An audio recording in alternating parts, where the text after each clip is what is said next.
before we get started.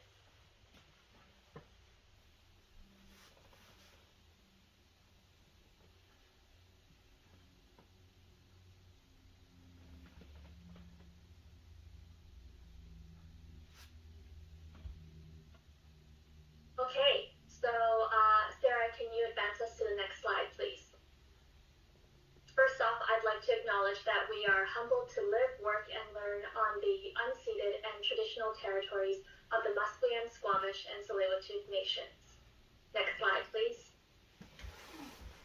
My name is Gianna Chow, and I am the Communications Manager at VSB.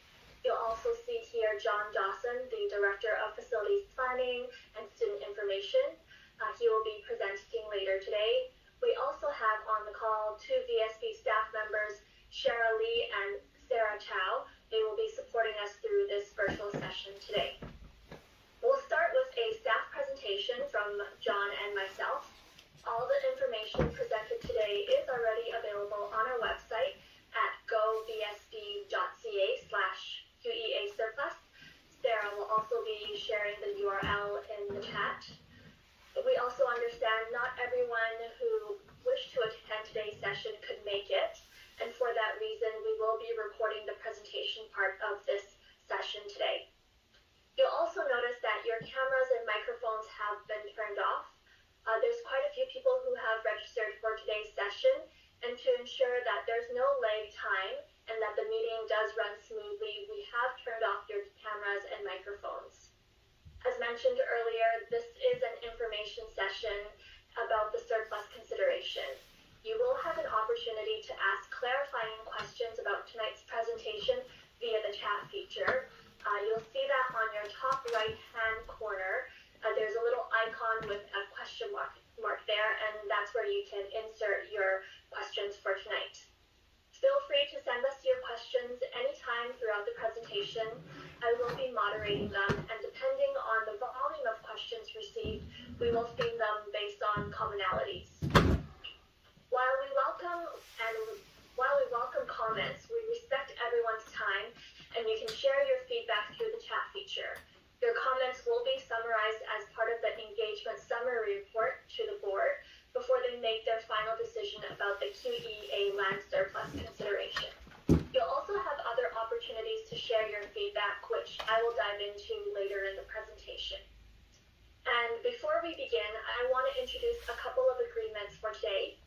We are asking everyone to adopt a respectful attitude. Accusatory or inflammatory language will not be tolerated. So with that, we can begin the staff presentation. Sarah, can you move us to the next slide, please? So we're here today to talk about the QEA surplus consideration. As most of you know, the board decided to close Queen Elizabeth Annex, otherwise known as QEA, last year in June. Following this, the board is now considering declaring the QEA site and its buildings surplus to the educational needs of the district. Selling or leasing VSB property is governed by the School Act and Board Policy 20. As per the Policy and School Act, the board must first decide to surplus the land before exploring alternative land use possibilities, such as selling or long-term leasing the land for alternative community use. So I want to talk a little bit about the process. Now, as per the policy, we must first conduct a title search, which we have, and we have confirmed that the site is registered to VSB. The next step is to undertake an engagement. We will engage with, or we are engaging with key community members.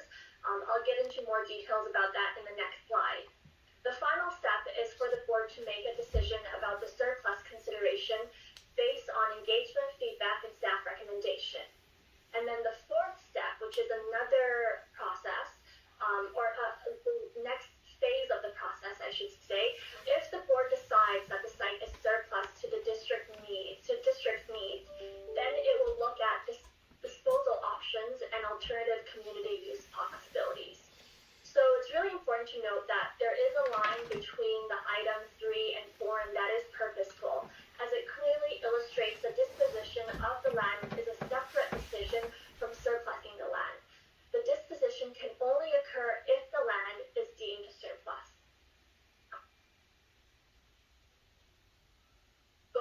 to the engagement requirements, the board via district staff is required to engage with stakeholders, local governments, community organizations, and or the public as it reviews the surplus considerations.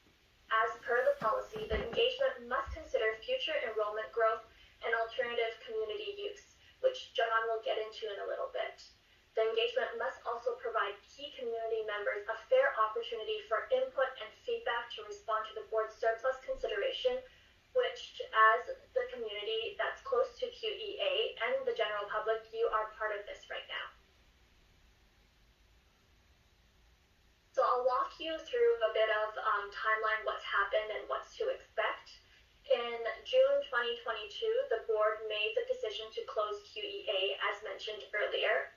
And in November of last year, the board gave approval to the district for district staff to begin an engagement regarding the surplus consideration. In January of this year, staff presented the surplus consideration at the Facilities Planning Committee, where stakeholders and trustee members were present. And this month, in February, engagement activities began. Next slide, please, Sarah. Engagement activities are the items in the yellow boxes, as you'll see. There are multiple opportunities for engagement.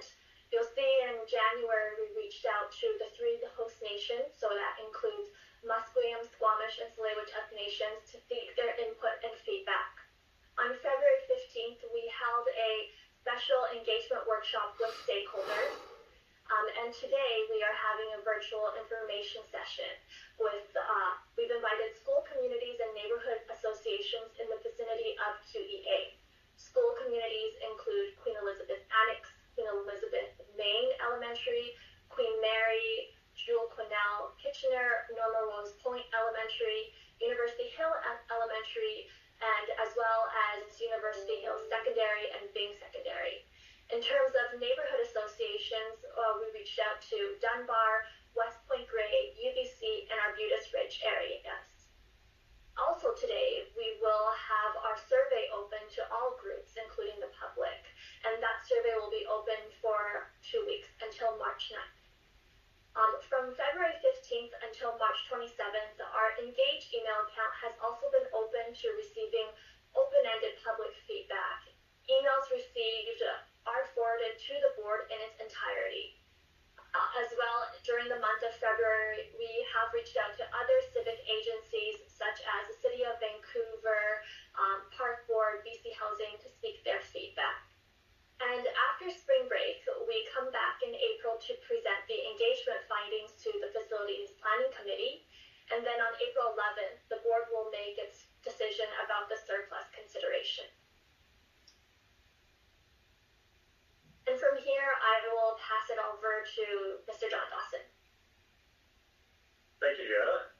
I'm John Dawson, Director of Educational Planning, and I'm really pleased that you could join us this evening for this engagement event. I'm going to provide you some information about the site, also information about past and future district enrollment trends, also local enrollment trends with an aggregate of schools close by the Elizabeth Annex. I also want to delve a little bit into capital planning, a little bit further into the future than our enrollment forecasts go, and finally touch on alternative community use. I'm sure many people attending this session tonight are familiar with the site, but for those who are not, it's located on Crown Street at the end of King Edward in Vancouver. The site area is about 1.5 hectares. The building on the site, school building on the site, was built 59 years ago, 1964. It's a small school building with 5 classrooms and a couple of other rooms, a resource room and a library and an activity room.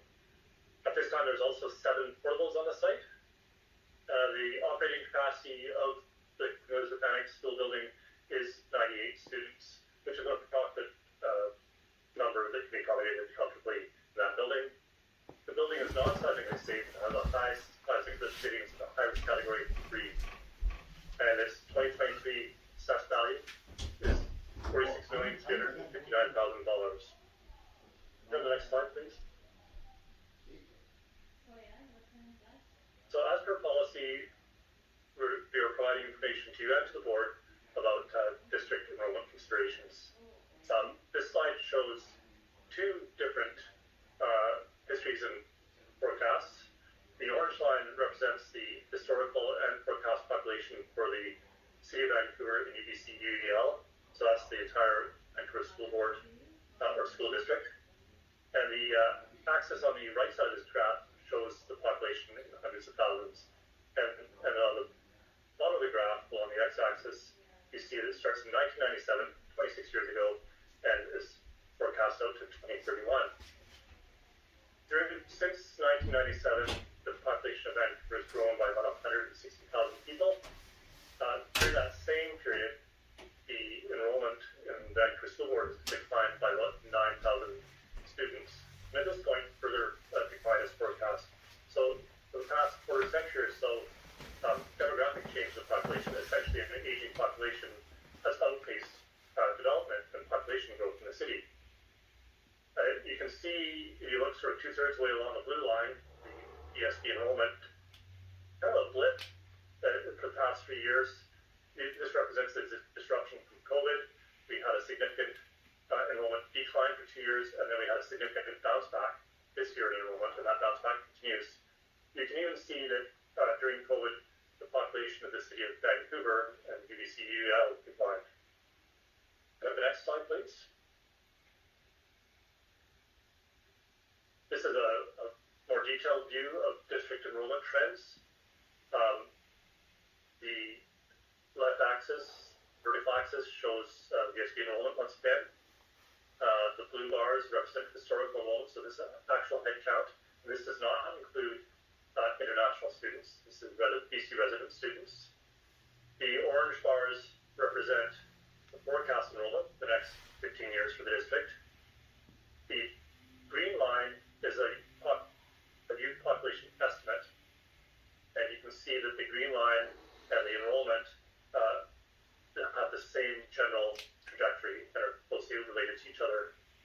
And finally, the horizontal black line towards the top is the total operating capacity of our schools. So during the past 10 years, there has been an enrollment decline of about 2,000 students. But as noted already, between 2021 and 22, there was an enrollment increase, which you can see quite easily there. So our current enrollment is about the same as it was in 2017. During the COVID years, 2020 and 2021, VSB enrollment declined by about 1,000 students, and then it grew by 1,200 students between last year and this year. And you can see that further forecasts of about 6,000 student decline is forecast for the next 10 years or so. The next slide, please. So although the policy talks about district enrollment, it seems relevant to talk about the enrollment situation closer by Elizabeth Annex. So we've defined a study area of schools surrounding the Queen Elizabeth catchment.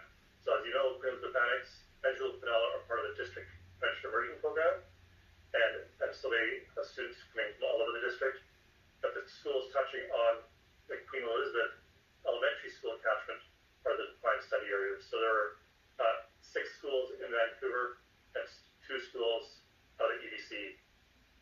You'll see that University Hill Elementary actually doesn't touch the Queen Elizabeth catchment, but its enrollment is actually closely related to Normal Rose Point, so we've included that in this study area. The next slide, please. So a very similar graph or chart to the one shown for the entire district. The left side, you have the total enrollment in the study area, and along the bottom you have the years. It's a slightly shorter time frame, 5 years of history, and a 10-year forecast. You can see that operating capacity is defined there. The operating capacity in this area, total operating capacity is about 3,400 students, and the total current enrollment is about 2,800 students. And then once again, you see the same pattern where the green line, the youth population estimate, tracks generally the same direction as enrollment, which makes sense since they're so strongly related. The gap between the green line and the bars representing enrollment is a measure of the number of students not attending a VSB school, so probably attending an independent school or another district school. So enrollment has declined by about 200 students since 2017, and forecast further decline of about 500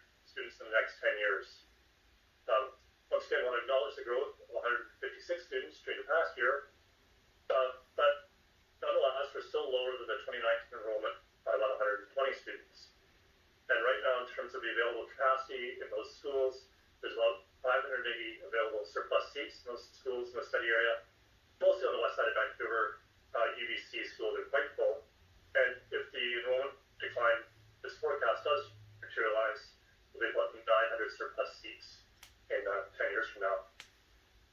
The next slide, please. So we'd like to set aside enrollment forecasting completely right now, and talk a little bit about what we heard earlier in this process. And we heard that we should be looking far further out into the future than 10 years or even 15 years, and be considering a time frame more like 25 or 50 years, and be planning, just planning beyond the limits of reasonable forecasting. And that's a totally reasonable approach, and that's what this next section of the presentation is about. This is what we're doing to plan for future enrollment, whatever materializes. And I want to fully acknowledge that at some point, it's likely that in Vancouver, or that enrollment will stabilize, it'll stop declining, it will stabilize, and at some point it may turn around and start to increase again. And that's the point at which, development, redevelopment will outpace demographic decline that's sort of baked in right now. That could take some time, and I don't think anybody is entirely certain when that may happen, but from a capital planning perspective, we need to consider that. So this is looking sort of more 25 to 50 years off into the future. And on the right side of the slide, you'll see a couple of long-term planning priorities. One thing we do is collaborate closely with the City of Vancouver and UBC UL to ensure that we have land available to build new schools to accommodate enrollment growth. And we're working on a continuous basis to ensure that's the case and continues to be the case. The second bullet there is a district goal, which says that we want a capital plan on a way that prioritizes accommodating all VSB students in new, modern, socially safe schools in their catchment. And this is a strategic goal from the long-range facilities plan, and this is something that we're always trying to advance as we move forward with our capital planning and our long-range facilities plan. Can I have the next slide, please? So with that in mind, I want to look at sort of the history of capital planning and our history of working with the City of Vancouver and UBC UEL to ensure that we have space available for school. So this is some evidence of how things have worked in the past.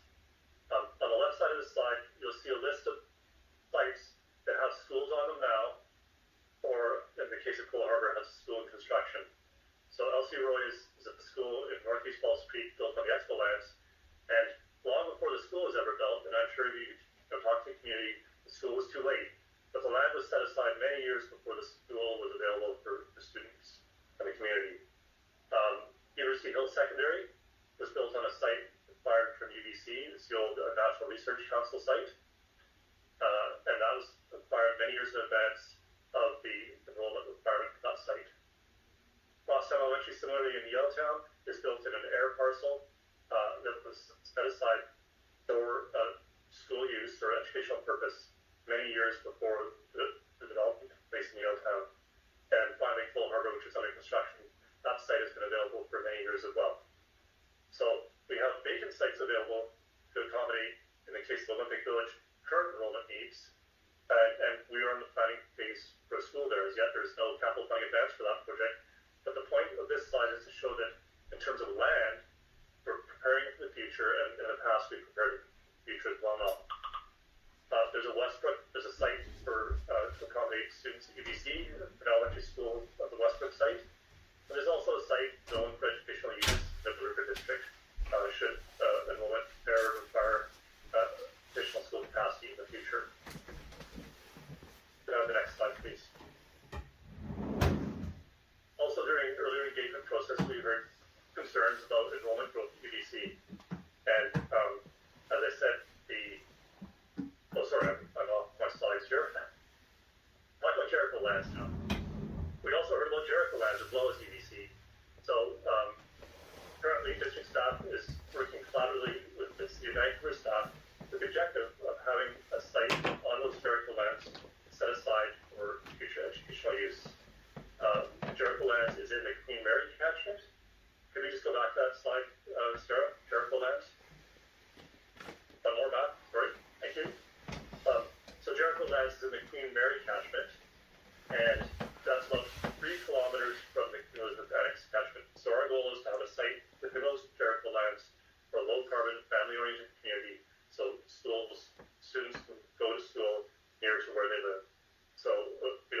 future potential growth on the Jericho lands.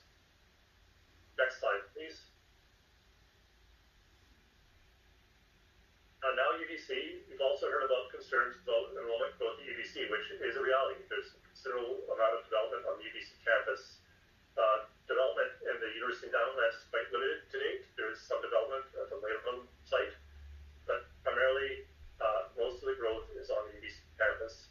And as mentioned already, there's a site set aside for the elementary school, and once again, a site located close to where students live is what we're seeking for our capital planning needs in the future. And this site is actually, this school on this site is prioritized in year 5 of our capital plan. Could have the next slide, please. We've also heard about possibly generalized enrollment growth on the west side of Vancouver, perhaps stimulated by the van plan in the future.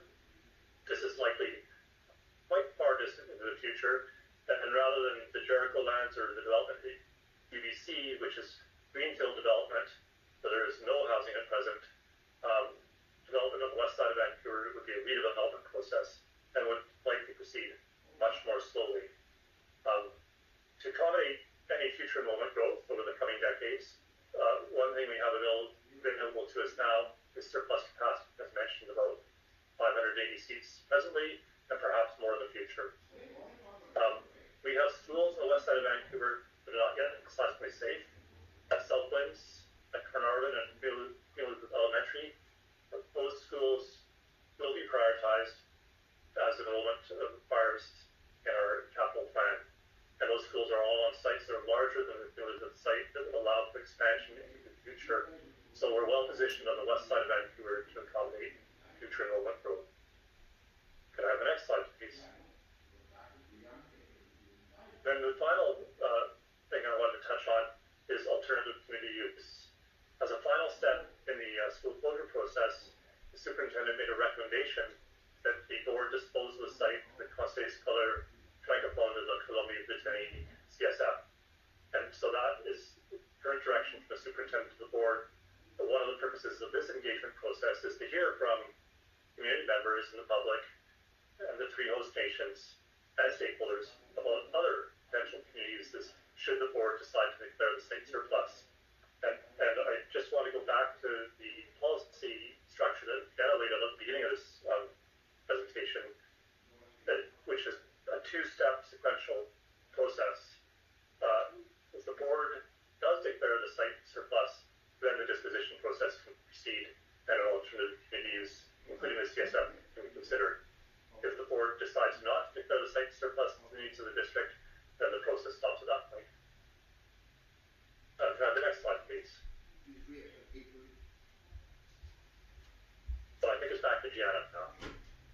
Alright, so I am seeing quite a few questions through the chat feature and some comments, so I do want to thank those who have shared your feedback. To keep sending your feedback through the chat feature, that will be used as part of the engagement summary report. You can also submit your feedback via the 10-minute online survey, which I mentioned earlier. It is live now. Sarah will be dropping a link in the chat so everyone can easily copy and paste that. There will also be an email reminder that the survey is now live, and this reminder will go out to school communities and neighborhood associations in the vicinity of QEA, and it will be the same community members who received the invite to the virtual information session today. As well, in the email, recording of tonight's presentation will be included there. Additionally, you also have the opportunity to send open-ended feedback to engage@vsb.bc.ca, and again, Sarah will be sending that email account address in the chat. Emails received will be forwarded to the board in its entirety to help inform it before it makes a decision on April 11th. Next slide, please, Sarah. So we have some time carved out to address clarifying questions about the presentation. We did receive quite a few, so I will be feeding them just to make sure we get through most of them. The first question I see here that was asked a couple of times is about opportunities, other opportunities for the public to provide input. So as I just mentioned, in addition to today, where you can submit, you can share your feedback through the chat feature. You can also complete the survey, and there will be an option. It's a 10-minute survey. There's multiple choice questions, but there's also an open-ended area where you can submit your feedback. And then the Engage email account is open until almost the end of March, where you can share your feedback. The next question is, since QEA was closed, are there any other scenarios where the land wouldn't be surplus? And I think, John, you would be most appropriate to answer this question. Well, the scenario in which the land would be declared surplus would be if the board at the end of this process decided not to declare it surplus. And so at that point, the land would still will be in the ownership of the VSB until the negotiated agreement for its disposal is arrived at. But if the land is not declared surplus, then the process stops and the land will not be surplus. Another question is, have the three rights holder nations responded to the invitation to participate, and what were their responses? So out of the three, yes, Squamish and Musqueam have responded, and we have engaged with them this past week. Another question is, why do VSB forecasting models not match provincial statistics? Is new immigration accounted for? Yeah, thanks for that question. So I'm happy to answer and discuss the disparities between ministry forecasts for the district and VSB forecasts. I do want to reiterate, in terms of thinking about the future, that's why I was focused on the capital planning section of the presentation, because that's beyond the forecast of either the ministry or the district. So each year the ministry does produce a forecast for all school districts in BC, and it's kind of insightful. I'm not sure how many people out there actually review the ministry forecast, but if you do, you'll notice that historically they forecast growth, whereas the VSB forecast decline. And right now, the ministry has a forecast for the next 10 years of growth over the district of about 5,000 students, or about 500 students per year. In the past, they forecast growth of up to 10,000 students, or 6,000 to 8,000 students in the coming 10 years. So we have found, in comparing our forecasts with ministry forecasts, that our forecasts have proven to be more reliable when we look at validity, historical forecasts. But we're willing to look at the ministry forecasts with an open mind. But so far we've found that their forecasting methodology is less accurate than ours and less reliable because their forecasts do tend to change significantly over time. So that's the information about the ministry forecast. I think principally they're using a different data source than we use. For our forecasts, we use vital statistics to get a birth rate. We use CRA data on child care benefits to get an estimate of youth population. And then we use capture rate to take the youth population and forecast enrollment. Capture rate is the number of students, all the students in catchment that attend the catchment school. Capture rate is the number of students that back to their catchment school. And it's overall around 81 or 82% in most catchment schools in the VSB. The other thing I would note about ministry forecasts, well, in terms of their data sources, they use census data, which is collected every 5 years. So any error in their forecasting tends to be extrapolated over time and not corrected. Whereas forecasting errors that are updated annually tend to be corrected before they become large size. And then finally, I would say the ministry only produces a forecast for the entire district, whereas we saw tonight that there's forecasting done for the local area, and we have detailed catchment level forecasting for our schools, which is not available from the ministry or anywhere else. Once again, I think as a planner, my opinion is that we should be looking at what land is available in the next 50 years down the road, and that's what we'd be bringing to the board in terms of information to consider, as well as enrollment forecast as required by policy.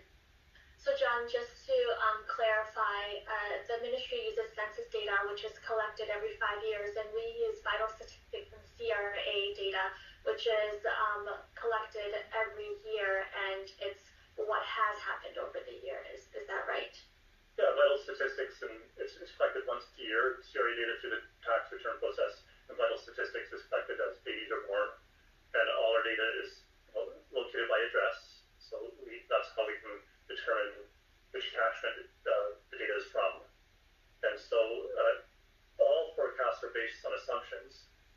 assumptions are based on historical, historical events.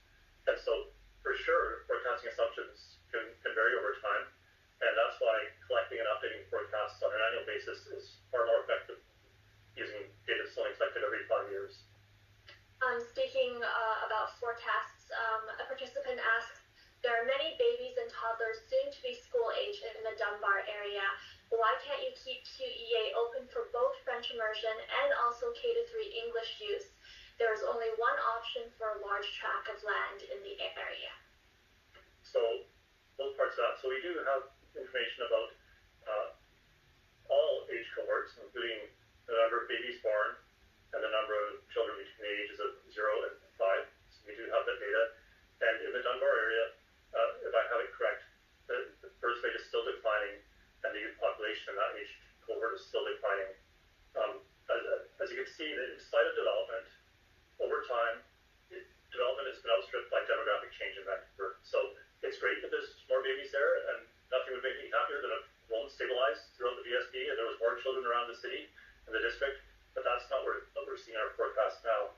In terms of available land, there are schools available to accommodate those students right now. As mentioned previously, there's space at this main school to accommodate students from that area and other surrounding schools. We have a question about the drop in enrollment, and why is that the case specifically for secondary schools? I'm not sure that I understand the question. It is related to the full district. There has been a significant drop in enrollment, and more of it has been at secondary schools in the past several years. So simply because as smaller cohorts come in at kindergarten and move through the system, 10 or more or 15 years ago, the average cohort size of secondary school or grade cohort size in Vancouver was over 4,000 students. Now we have about 3,500 students in kindergarten. So as those smaller cohorts move through, enrollment drops. And how about the French immersion needs? How will the VSB address the French immersion needs of this community? Yeah, well, the French immersion needs of the community are there, and we know that people apply for French immersion programs in that area. And during the closure process, we committed to maintaining the number of kindergarten students that are intaked every year, enrolled every year in French immersion in the west side of Vancouver. And we've done that by adding a cohort in Trafalgar this year. So I want to confirm the number of French immersion classes on the west side of Vancouver will continue to remain stable. So that might be a year at Trafalgar, or depending on how enrollment falls, a year at JQ, or somewhere else kind of on the west side of Vancouver. But that's, I think it's 7 cohorts in total on the west side of Vancouver that will be maintained moving forward and into the future. Exactly. A question here is the board seeking input on alternative community use or only considering CSS use? So yes, right now the board hasn't, in terms of process, they first have to declare surplus, but at the same time, we know that this is part of the conversation, and so you'll see in the survey, we do ask that question specifically, if the board does declare the site surplus, are there community uses that the board should consider? That is one question that's in the survey, and I do encourage you to complete the survey to provide your feedback. A question here, can you talk about the district's long-range facilities plan and how planning is done in the district? Pretty a wide question. A fairly broad question. I think I need a little bit of refinement on that one. I think the long-range facilities plan, if you search VSB long-range facilities plan, you'll find the documents, and you'll actually find the planning process. In a nutshell, there's a broad board vision for planning or for long-range facilities in the district, which relates to our educational programming goals and our operational goals for facilities. There's a large document called Base Case and Future Scenarios, which are principally focused on scientific safety for Vancouver students. And then we do local planning studies when we're proposing a change, such as QEA surplus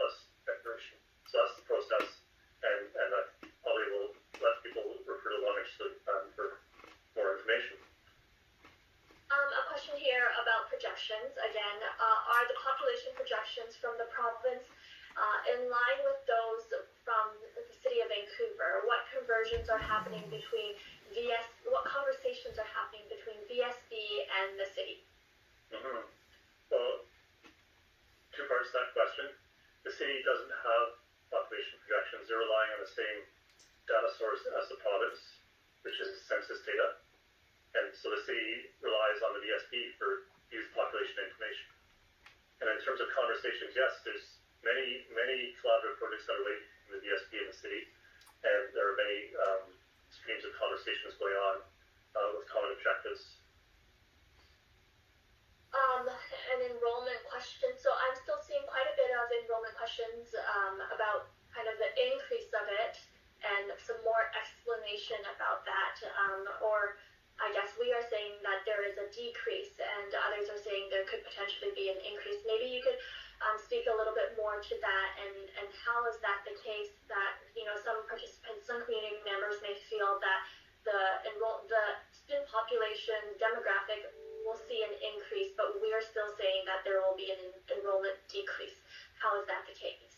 Yeah, sure. So, as mentioned, the enrollment forecast is based on historical trends. So the demographic trends that we're seeing citywide and in this area are declining birth rate. So since 2014, the birth rate has declined by an average of 100 babies a year in Vancouver. So as the population grows, we're not getting more babies. Alongside that growth, we're actually getting fewer babies. And that's the biggest single driver of the youth population. And then in Vancouver, the trend over the years is about 20% of people with babies move out of the city before the baby's 1 year old. So there's a net out migration in that age cohort between 0 and 4 years old. So that's how the youth population is actually getting smaller because of those demographic factors. And enrollment in schools is declining because it's strongly correlated to the youth population. So those two factors together, declining birth rate and out migration, cause a decline in youth population. That's the trend. Now, as I said, we have to align with the fact that we had a big surge this year, and that surge has not stopped. And it could stabilize enrollment in VSB schools. Before enrollment stabilized, in other words, we're not talking about growth, we're just talking about stability, no more decline. Before enrollment is stabilized, it has to stop declining. No forecast that I've seen the whole district would indicate that sustained growth is coming in the near future, but it would be excellent if at least be stabilized. The other factor that comes into this is housing affordability. And, families are sensitive to house prices in Vancouver, and we do see evidence of that in our enrollment statistics.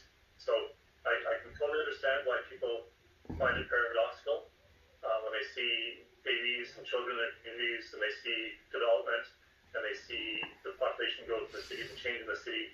I've personally lived in Vancouver since 1980, so I've seen a lot of that change as well. But the historical statistics are a fact, and the forecasts are based on the trends I mentioned. A question about enrollment specifically to this year versus last year. Has enrollment increased or decreased, and why? Sure, yeah. So enrollment did increase between 2021 and 2022. In September, we're looking at a September enrollment measurement, and it increased by 1,200 students, which is an enormous change for 1 year. I don't think there's a similar year in the history of the district. Mind you, in the previous 2 years, enrollment declined by over 1,000 students. So in terms of where we were before the COVID pandemic, we're about 200 students ahead of where we were back in 2019. And our enrollment right now is similar to what it was in 2017 across the district. The main reason for that is a sustained wave of immigration and new Canadians arriving in Vancouver. And we can see that because we collect information from the Student Welcome Center, and the number of new students registering at the VSB schools was over 1,000 higher last year than it's been in any previous year for over a decade. So, and we connect with the Student Welcome Center all the time, and we know that trend is continuing. Whether it will continue over time and stabilize enrollment, and whether all those Vancouver will stay in Vancouver is an open question. But nonetheless, we feel we have capacity to accommodate those students. We've accommodated them successfully so far, and we have potential to expand school capacity if needed. But that would truly be quite far down the road on the west side of Vancouver.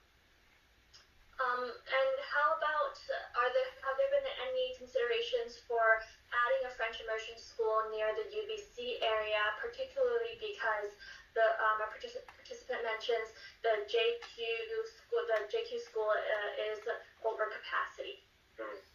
Well, first of all, you'll know it's not over capacity. Let's just address that head on. And that question is actually quite far outside the scope of this engagement.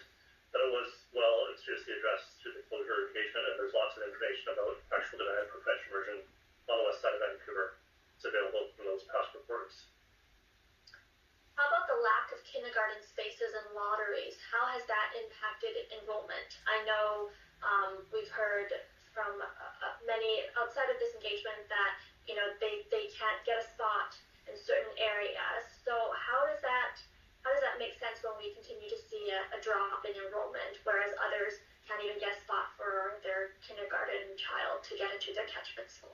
Sure. So I know that kindergarten enrollment is an important topic, especially for parents of kindergarten students that are waiting to see if they get into their catchment school, some of whom may ultimately be placed at a nearby school. So this is one of the other things about Vancouver is that, or the Vancouver School Board, is that enrollment is not evenly distributed. So we have these areas where there has been development and growth of enrollment, principally downtown Peninsula, Yaletown, and Olympic Village and Canby Corridor, and False Creek are areas where, yes, there are kindergarten waitlists in those areas, and we're addressing those. And of course, capital planning and building new public infrastructure never occurs as quickly as people would like and as quickly as we would like, because we are reliant on the province for capital funding. But as I mentioned, to address the most pressing areas of need, Old Harbour School is under construction in the downtown peninsula, and that will definitely take pressure off Crosstown and LC Roy.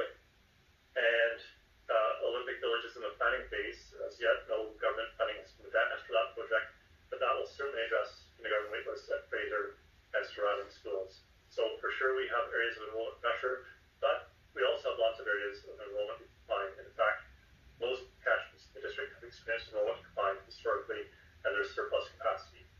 So. There's a question about capture rate.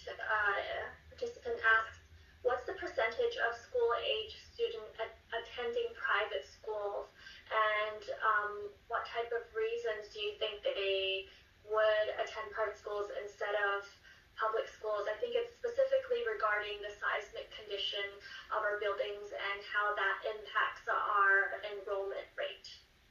That's an interesting question. So capture rate is very stable overall in the district. We're usually around 81 or 82% capture rate overall. The pattern is that perhaps 80% of elementary students attend a school in the VSB, and around 20% attend some sort of independent school. And then throughout the high school years, actually, we have a return of students from independent schools. We usually get a significant and visible bump around grade 8. And each year, the secondary cohort grows as students return from independent schools. So overall, there's about 19 or 18% of students that live within the VSB that attend an independent school. The reasons for that are variable, I think. For sure, to the point about seismic safety, as stated already, that is probably the key strategic goal that the district has tried to advance through its capital planning process, is to have students in seismically safe schools. And this is one of the reasons we think the annex site is suitable to surplus, is because there is no seismically safe capacity available on that site currently, and it's highly unlikely that an expanded new large school would ever be built on that site with capital funding from the ministry, because enrollment demand wouldn't support it. There would be no business case on that site for a large new elementary school with seismically safe capacity. There's a question about the land. Why was the land on QEA? Was the land on which QEA stands donated to the school board? If not, when was it acquired, and who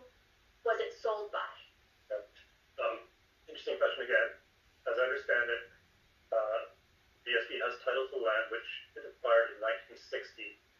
I believe it was a fee simple purchase from the city at that time, and I'm not sure prior to that how long the city owned the land for, but the VSB has owned that land for 63 years. A question, this is quite specific, so not sure if we have the stats right here, but how many additional school seats would be needed if the ministry enrollment forecast proved to be correct? Would you need QEA site if that outcome occurred? So I'll try to do some quick mental math and make some assumptions. The current ministry forecast, which I do not believe will prove to be true, but let's just entertain it, is it for an increase of 500 students per year. So let's say 10 years from now there's 5,000 additional students in the VSB. Of the total VSB elementary school population, which is, let's just say round figures 30,000, closer to 28, about 10% of that population goes to schools in that study area. So 10% is 3,000. So 10% of the 500 or of the 5,000 increase is 500. So if the ministry forecast, I hope you're with me, I'm trying to stay with myself here, but you'd expect, based on the ministry forecast, which once again I don't think will prove to be accurate, about 500 additional students in that area. And right now we have 600 seats of surplus capacity. So we have enough capacity in that area right now to accommodate students. I really would like to switch. I'm happy to answer enrollment questions, the next several minutes, but I would really like to reiterate the point, which is that that piece of land is available there, but it will not be the site where the ministry will fund a new large elementary school that would be useful to the VSB anytime in the near future, because we have so many more important priorities, such as I mentioned, a new school at UBC, seismic upgrades to existing large elementary schools and large sites such as Elizabeth, Maine, which is a beautiful large school already, Gerardin, Southlands, all those schools are serving communities as well, and those students deserve to be in seismically safe schools. And as noted previously, Jill Cornell is also a seismically safe school. So our goal is to use the capacity we have wisely and get the facilities we have turned into modern, safe, seismically upgraded schools. Thanks, John. Can you explain what happened with Olympic Village and the lack of available schooling in downtown? Well, I think the simple answer to Olympic Village is, as of yet, nothing has happened from a capital planning perspective. So the status of that project, it isn't advancing. It's a multi-year process to receive funding from the ministry for a project such as Olympic Village. The site, we have a long-term lease finalized with the city. There's an agreement to situate a childcare at that site, and we are in the planning phase. We're in the concept plan phase, so that's advancing. So that's what's happening currently, and until recently, that project was not advancing. In terms of enrollment downtown, there's been a tremendous amount of development downtown, and school capacity has simply not kept up with the enrollment pressure.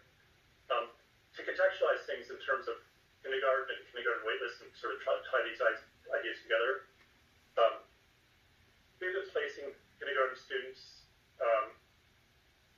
in a number of about 100 to 180, maybe the high end per year, past several years at nearby schools. So in September, when the dust settles, there are about, on average, maybe 120 to 150 kindergarten students placed across the district, which is too many. That's 120 too many, but it's also about 3% of our overall kindergarten enrollment. Some questions about the capacity comment you made earlier about JQ. Participants are saying, based on the statistics from the QEA closure engagement, we said once we moved the QEA school population into JQ, they will be near capacity. So really to say that we're under capacity is not really explaining it. So maybe can you go into a little bit further with that? Absolutely. So this is where the metric of operating capacity doesn't really tell the full picture. So what staff does when we're doing a detailed local planning study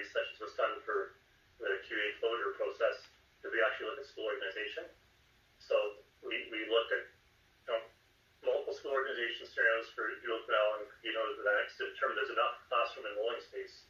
If my memory serves me correctly, there are 18 enrolling classrooms at Juvenile, and this year there are 14 or 15 that are in use. So there is sufficient capacity to accommodate enrollment, from QEA at JQ in the future. Operating capacity is the ministry-defined metric, and it's an indicator, but it's not a magic number. So some schools function very well above their defined operating capacity, and some schools don't reach their operating capacity before they're full. So in the case of JQ, it is currently not at capacity, which I believe was the comment, and it will be sufficient classroom enrolling space for students with QEA. Once again, this is quite far outside the scope of this engagement, which is to talk about the land surplus declaration. A question about surplus. After the conclusion of the surplus process, steps 1 and 3 mentioned earlier, will the public be consulted prior to the trustees deciding on disposition? So step 4. So in terms of the process, we follow the policy, which is Board Policy 20, and as per the policy, we must talk about the surplus before talking about disposition. And so we can't really talk about what the engagements will be like for disposition until we understand what the board's decision will be for surplus. But in terms of the policy, what is required is engagement regarding the surplus consideration. How is the district addressing the overall demand for French immersion? Now, I feel like you've kind of asked this question, but I do see more questions about participants feel that there is an increase, there is a huge demand for French immersion, especially in this area that we're talking about near QEA. So how are we going to ensure that we can still meet the demand for this rise in French immersion? Yeah, well, once again, there's not an increased demand in this area. Over the past several years, there's been a declining demand in that area. I haven't reviewed the application numbers for that area this year yet, but I know that overall application numbers were not above last year. So the west side is actually one of the best served areas of the district in terms of the number of first choice applicants for the choice program that find a place in their school. So the amount of French immersion, the amount of enrollment capacity in that program that's available has not changed across the district or in the region of Annex. And so we're continuing to accommodate as many applicants as we can. In a general sense, French immersion program growth is limited mostly by the availability of qualified staff to teach in the program. But as of yet, it's a separate conversation. But there are no plans, and there never has been a plan on the table to increase French immersion capacity on the west side of Vancouver. This question about potential land use. What are alternative community uses that the VSB has done in the past or knows of, apart from leasing to another school board? Well, in my time here, I've not been part of a surplus declaration for an entire school site. We did go through the same process for a subdivided portion of the Fleming site, and there was a whole bunch of ideas that came forward through that process, including more green space, space for childcare, medical centers, adult education centers, and so on and so forth, rental housing, below market rental housing, social housing. And we've already heard through our stakeholder engagement many ideas for this site, including an Indigenous education center and so forth. So I guess that's where we're relying on the public to come forward with their ideas. Let's see, what other questions do we see here? Clarification on what you meant by going back to JQ, school operating capacity versus school organization. I know you went through the numbers, but there is a question to ask you to go through it again and to explain it a little bit more clearly. So operating capacity is, as I said, it's a ministry-defined metric. It's based on average class size. So each school in our district, we have an operating capacity, which is available from VSB open data,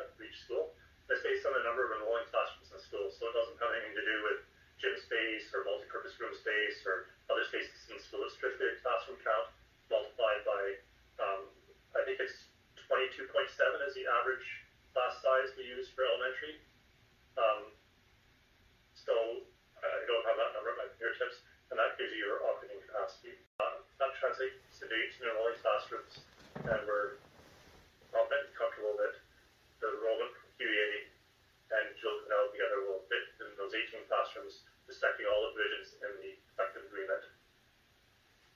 So I know we only have 2 minutes left, and so I'll go through as many as possible before we do our time. Here we have, let's see, still lots of questions about JQ, seismically safe. I think we addressed this.